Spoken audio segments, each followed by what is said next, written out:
Hi everyone, welcome back to Shine Classes. कैसे हैं friends? I hope बढ़िया होंगे, मज़े में, एकदम स्वस्थ मस्त चंद एकदम खुश दुरुस्त रहिए। हाँ, ये बस यही इतना काम करिए कि अपनी पढ़ाई को कॉन्टिन्यूस बेसिस पे करते रहिए, फिर सारी चीज़ें तो एज़ यूजुअल होती रहती है और हो जाएंगी। आज क्या पढ़ना है? हमें बाल विकास पढ़ना है। अब बाल विकास आज हम उसको करेंगे ओवर। आपके वेरी शॉर्ट में करवा रही थी, 50 नंबर का पेपर है। सीटेट का फॉर्म जिन भी बच्चों ने भरा है उनके लिए काफ़ी हेल्पफुल होगा कि बहुत सारी चीज़ें आपको वहाँ पर देखने को मिलेंगी।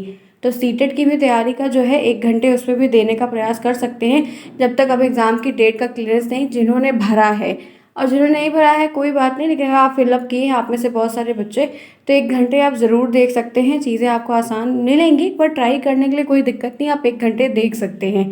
ठीक है, चलिए फिर शुरुआत करते हैं आज की इस क्लास को। आप जुड़े शानी क्लासेस। अगर आप में से कोई पहली बार यहाँ पर आए हैं और अभी तक चैनल को सब्सक्राइब नहीं किए हैं तो प्लीज़ फटाफट कर लीजिए। लिंक आपको टेलीग्राम का कमेंट बॉक्स में पिन करके मिलेगा, वहाँ पर ज्वाइन हुए तो काफ़ी चीज़ें हैं जो आपके लिए काफ़ी हेल्पफुल होंगी। और एग्ज़ाम से संबंधित कोई भी अपडेट जैसे भी आएगी हम आपसे साथ शेयर तुरंत करेंगे। पहले टेलीग्राम पर बताएंगे, फिर यहाँ बताएंगे, तो उसके लिए आप निश्चिंत रहिए। बस टेलीग्राम को चेकआउट कर लिया करिए कि जैसे भी आएगा हम पहले वहाँ पर अपडेट करेंगे क्या क्या होने वाले, क्या क्या चीज़ें हैं। आइए फिर शुरुआत करते हैं आज की इस क्लास को, और आज करेंगे हम इसको ओवर। काफ़ी बढ़िया है। बहुत सारे बच्चे राज सर के पास कह रहे थे कि मेरा बाल विकास वगैरह नहीं तैयार है, याद नहीं होनी चाहिए, तो आप एक बार वीडियोस को फिर से देख लीजिए एंड से, तो चीज़ें आपके लिए हेल्पफुल हो जाएंगी। आज मैंने एकदम लास्ट से लेने को लिया है और कल आपको मैंने काफ़ी ज़्यादा कुछ करवा दिया, तो आज इसको लास्ट से लेके हम ऊपर तक चल के इसको करेंगे ओवर। तो आप देख सकते हैं ये आपका 2022 में पूछा गया क्वेश्चन है कि बाल्यावस्था की 2 विशेषताएं लिखिए। बाल्यावस्था चाइल्डहुड आप जान रहे हैं, 6 से 12 वर्ष का टाइम ड्यूरेशन रहता है। आपको इसमें से कोई भी आपको जो याद हो आप लिख सकते हैं। अगर 1 नंबर में पूछ रहा है तो 2 नंबर में पूछ रहा है। अब इन्होंने क्या लिखा है, तो यहाँ पर कोई एक ही लिखिए और इसके बाद का जो पेज है वो मुझे मिला नहीं है, इतना ही पीडीएफ में था, तो कोई नहीं, अच्छा है, क्वेश्चन समझ में आ रहा है। आपको भी देखिए इसमें क्या दिया है कि शारीरिक और मानसिक विकास में स्थिरता आ जाती है। स्थिरता का मतलब क्या होता है कि जब बच्चा इस कंडीशन में या इस स्टेज में रहता है तो जो चीज़ें उसके डेवलपमेंट में हो रही है ना वो स्टेबिलिटी के साथ एकदम सॉलिड हो जाती हैं। और आप इसमें बता सकते हैं ये टोली की उम्र होती है, गैंग एज जिसको कहा जाता है। तो आप बहुत सारी चीज़ें कोई भी आप लिख सकते हैं। समूह बनाने का काफ़ी रहता है, दोस्ती यारी का काफ़ी ज़्यादा देखने को मिलता है, तो इस तरीके से आप कई सारी विशेषताएं लिख सकते हैं। बस इस क्वेश्चन से आपको क्या ध्यान रखना है मालूम है कि जैसे आपको ये बाल्यावस्था का पूछा 2 विशेषताएं, इसमें 2 लिखा हुआ था, तो आपको शैशवावस्था की भी आ सकती है और किशोरावस्था की भी विशेषताएं आ सकती है। तो आप देख सकते हैं कि विशेषताओं से भी प्रश्न बनता है, उद्देश्य से भी प्रश्न बनता है। क्लियर यहाँ तक? आइए फिर इसी के साथ आगे बढ़ते हैं। नेक्स्ट क्वेश्चन चलते हैं ऊपर की तरफ।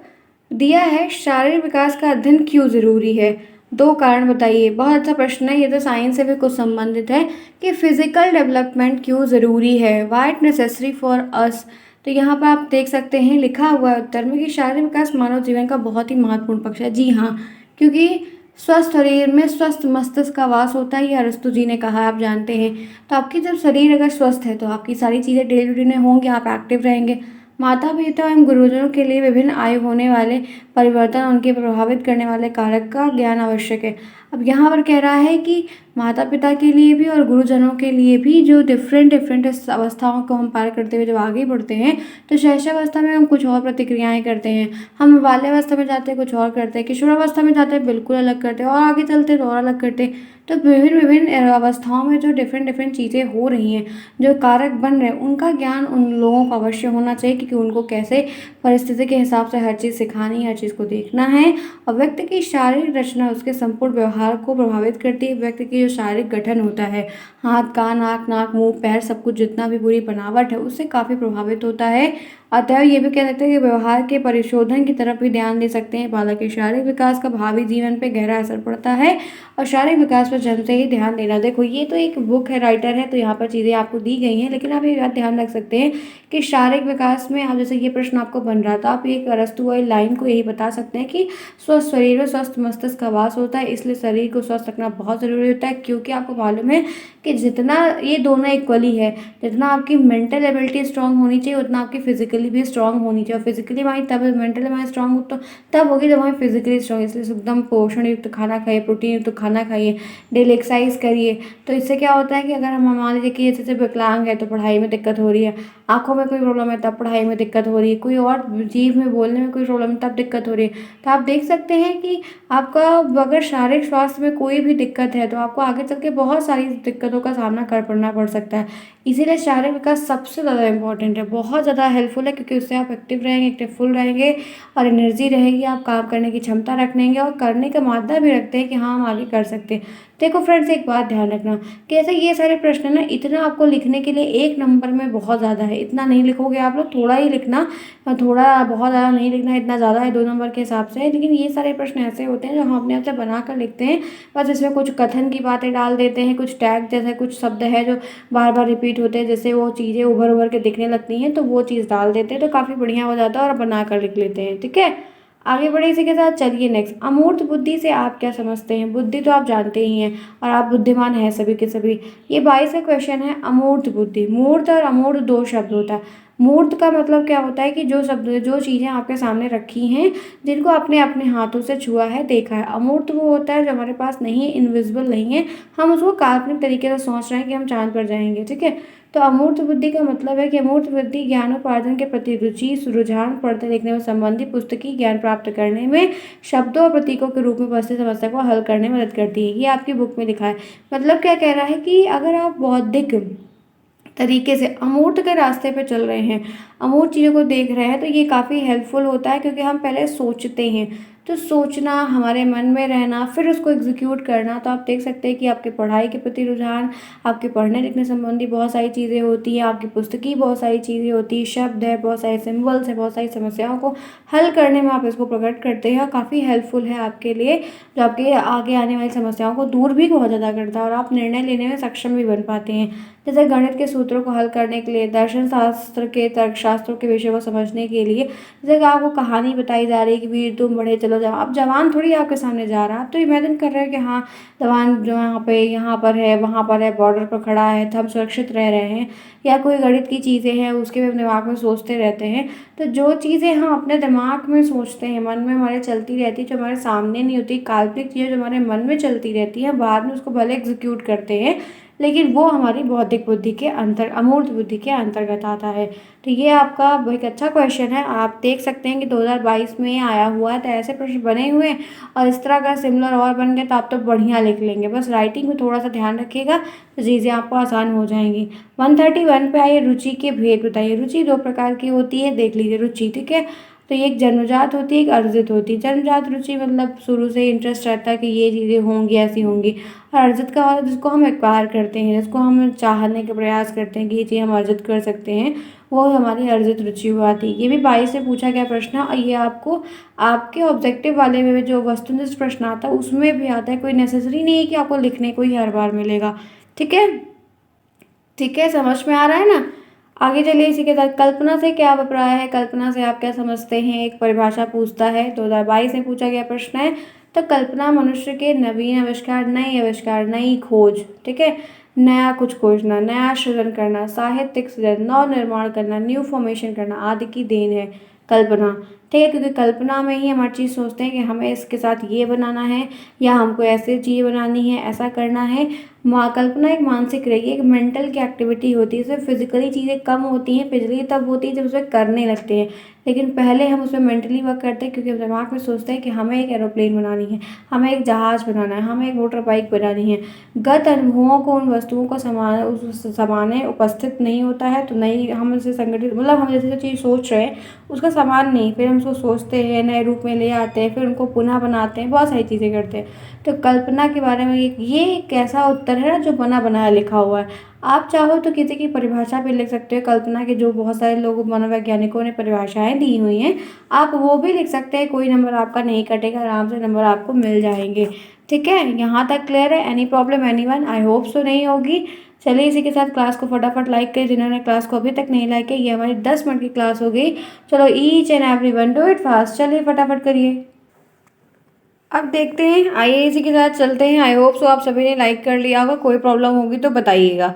आवाज़ में भारीपन किस अवस्था में आता है? जो आवाज़ भारी हो जाती है वो किस अवस्था में है? तो ये 22 से पूछा गया प्रश्न। किशोरावस्था में, और वैसे भी लड़कियों की आवाज़ सॉफ्ट होती है, लड़कों की आवाज़ जो है लड़कियों की भी कुछ कुछ लड़कियां होती हैं उनकी भी होती है, थोड़ा बैठा बैठा गला होता है उस टाइप से, लेकिन लड़कों की मेनली लड़कियों से भारी आवाज़ होती है। आगे बढ़ते हैं। सामाजिक विकास क्या है? सोशल डेवलपमेंट क्या है? 22 से पूछा गया प्रश्न है।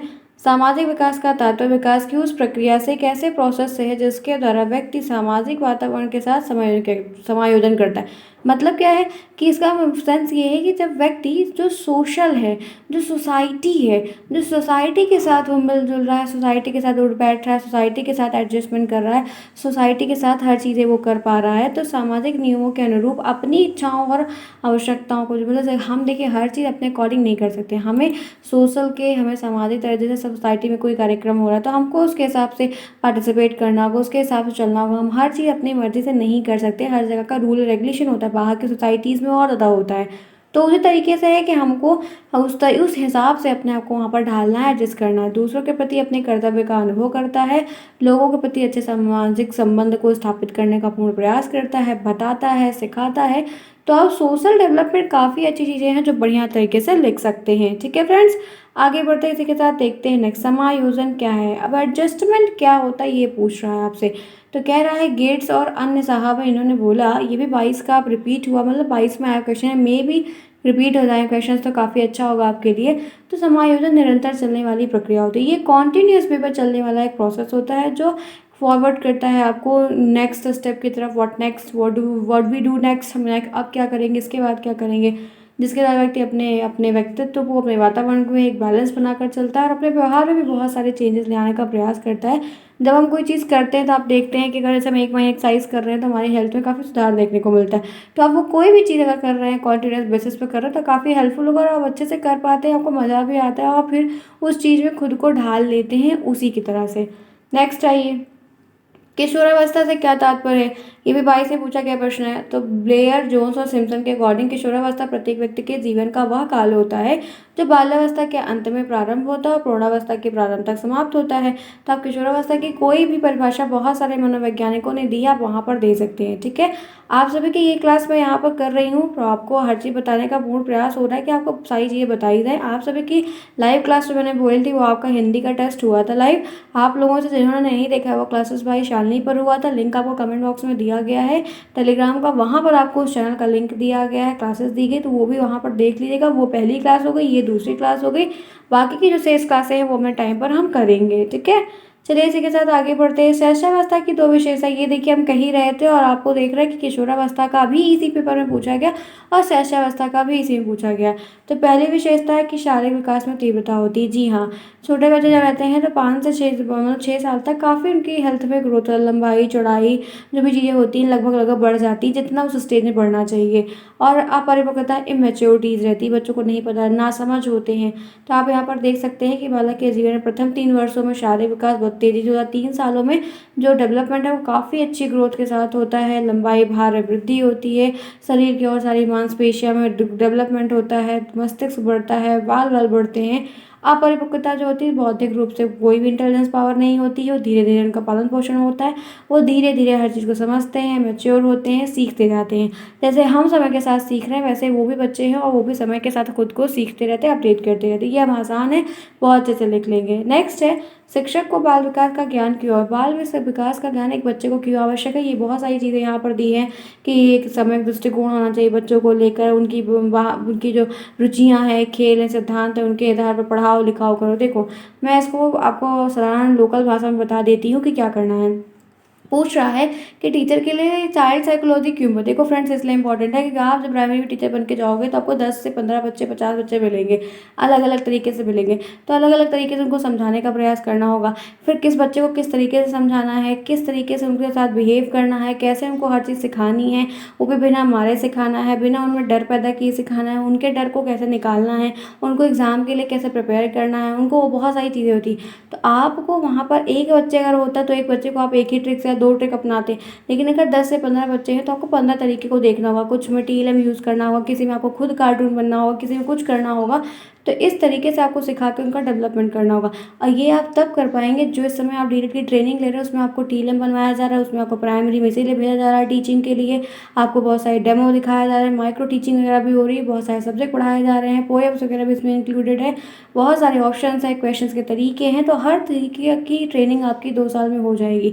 तो आप भी जो बाल विकास पढ़ रहे हैं, कल को तो आप भी टीचर बनेंगे, तो वो बाल विकास में सारी शैशवावस्था के तो बच्चे वहाँ पर मिलेंगे, आपको 5 तक के तो बच्चे मिलेंगे, शैशवावस्था के बच्चे मिलेंगे ना, मतलब बाल्यावस्था तक चले जाएंगे, तब आपको वो चीज़ बाल्यावस्था की सारी खूबी आपको पता है, विशेषताएं आपको पता है, जो मेरिट है, डीमेरिट है, डिसएडवांटेज है वो भी आपको पता है, कैसे उनको पढ़ाना है वो भी आपको पता है, क्या क्या उनको बताना है वो भी आपको पता है। तो आप तो हैंडल नहीं कर, बच्चों को अच्छे से आप हैंडल कर ले जाएँ, नियंत्रण कर ले जाएँ, बिना डांटे मारे धमकाए, और उनका डेवलपमेंट भी हो जाए। इसीलिए शिक्षक को बाल विकास का ज्ञान होना बहुत ज़रूरी है।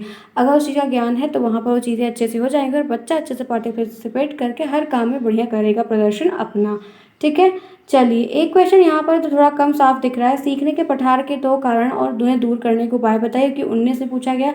तो सीखने के पठार के कारण का है कि प्रेरणा का अभाव, अगर आप प्रेरित नहीं हो तो आप में वो पठार देखने को आ सकता है। और अभ्यास, अगर जैसे आप मैथ की प्रैक्टिस नहीं करेंगे तो मैं कितना भी मैथ आपको पढ़ा दूंगी, आपको मैथ नहीं आएगी। आप यहाँ पर भले हाँ में हाँ मिला के सब कुछ कर लो, वहाँ पर जब कॉपी सॉल्व करोगे भूल जाओगे। अच्छे लोग देखो, क्वेश्चन ईजी आता है, टफ भी आता है, सबके लेवल अपने दिमाग की कैपेसिटी अलग अलग होती है। तो कोई भी चीज़ की अगर आप प्रैक्टिस नहीं करेंगे तो उसको आप भूल जाएंगे, प्रेरणा अगर नहीं है तब भी आप भूल जाएंगे, तो दिक्कतें आपको होंगी। दूर करने का उपाय क्या है कि अभी प्रेरित रहिए, मोटिवेटेड रहिए, मानसिक और शारीरिक थकान को दूर करिए, स्वस्थ खाइए तो आप एक्टिव रहेंगे, आदतों को सुधारने का प्रयास करिए, हैबिट में इंप्रूवमेंट लाइए, वे चीज़ें अच्छी हो जाएंगी, आप कर पाएंगे। ठीक है, चलते हैं देखते हैं यहाँ पर क्या होता है। 122 प्रतिद्वंद्विता से क्या मतलब है, कंपटीशन क्या है।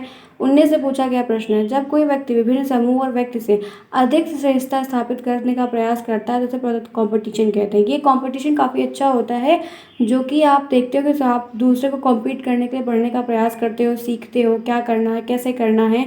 तो क्या लग रहा है कि आपको ये कंपटीशन क्या बुरी चीज़ नहीं, अच्छी चीज़ है, आपको आगे बढ़ने में काफ़ी हेल्प करती है। ठीक है, तो आप बहुत अच्छी डिफिनेशन लिख सकते हो, आप बहुत बढ़िया लिख लोगे आप सभी लोग। बालक में विस्मृति कम करने की कोई भूल ना भूले, उसके लिए क्या करना चाहिए। तो स्मरण करने पर ध्यान दें, बार बार रिवीजन करें, जैसे कि मैं आपको बोल रही हूँ कि आपने सितंबर से क्लासेस ली है तो उसको फिर से रिवीजन करो। अब बार मतलब रेस्ट करें, मतलब थोड़ा पढ़ें, फिर देखें याद हुआ, फिर देखें, ऐसे टेस्ट करें, लिख लिख कर प्रयास करें तो चीज़ें हो जाती हैं। नेक्स्ट है बुद्धि लब्धि का सूत्र है, ये मैंने फिर पढ़ाया था आपको। तो मानसिक आय पर वास्तविक आय इंटू 100 है, ये आपका पूरा सूत्र है, ध्यान से देखिएगा, आता है, टिक करने को आता है। बाल विकास में अधिगम के सम्मेलन विचार गोष्ठी विधि क्या होती है। तो अधिगम की सम्मेलन विचार गोष्ठी विधि बहुत महत्वपूर्ण होती है। सम्मेलन, इसके माध्यम से अधिगम अच्छा होता है, लर्निंग अच्छी होती है, बच्चों को सीखने को खूब मिलता है, और इसमें विद्वान अपने विचार को रखते हैं, हम विद्वानों की बातों को सुनते हैं। ढेर सारे विद्वान मिलते हैं तो होता है ना कि वो क्या बता रहे हैं, वो क्या बता रहे हैं, उनकी क्या प्रोस्पेक्टिव्स है, उनकी कैसी सोच है। तो जो हमसे बड़े हैं उनको बहुत कुछ सिखाते हैं। तो विचार गोष्ठी विधि में क्या होता है कि सारे लोग अपने विचार को साझा करते हैं और हम उनकी बातों को सुन के अपने अंदर ले आने का प्रयास करते हैं। तो बच्चों के लिए काफ़ी अच्छा होता है।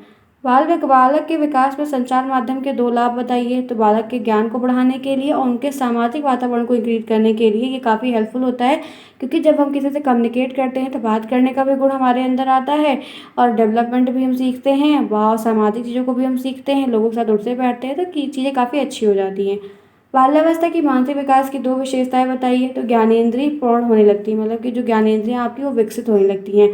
बालक में संवेदना से प्रत्यक्ष ज्ञान की ओर, जो संवेदनाएं होती हैं उससे वो प्रत्यक्ष ज्ञान की तरफ आगे बढ़ने लगता है कि रियलिटी क्या है, रियलिटी की तरफ बढ़ने लगता है। ठीक है, तो ये सारे प्रश्न हैं फ्रेंड्स, काफ़ी अच्छे से हैं। शैशवावस्था में शिक्षा का स्वरूप कैसा होना चाहिए। शैशवावस्था में शिक्षा का स्वरूप खेल के द्वारा होना चाहिए, इसलिए कहते हैं कि खेल खेल के द्वारा सिखाओ। इस समय बच्चों को भाषा, आचार विचार, नैतिकता, आदत जैसे निर्माण करो, आदतों के द्वारा, खेल के द्वारा सिखाओ। तो इन सब तरीकों से बच्चे अच्छे सीखते हैं, क्योंकि खेल खेल में आप उसको काफ़ी कुछ सिखा सकते हो। ठीक है, तो ये यहाँ पर 2019 से पूछा गया प्रश्न है। चलिए फ्रेंड्स, देखिए अब ये सारी चीज़ें बहुत ईजी हैं, मैंने आपको काफ़ी कुछ करवा दिया, ये सब कल ही करवाया था। तो आपकी जो बाल विकास की सीरीज़ है वो मैं ओवर कर देती हूँ। अब आपके शॉर्ट वाले क्वेश्चन बहुत बड़े बड़े हैं, वो आप लोग खुद स्वयं पढ़ लीजिए। वेरी शॉर्ट वाले जो है वो मैंने आपको करवा दिए हैं आपको। अब आपको जो भी चीज़ें हैं वो हम नया नया करके आपको करवाएंगे। कोई प्रॉब्लम होती है तो बताइएगा, जितना हो सके उतना प्रयास हम करेंगे कि आपका प्रॉब्लम दूर कर सकें। मिलते हैं फिर नेक्स्ट में, तब तक के लिए take care, bye bye, see you soon, best of luck, bye bye.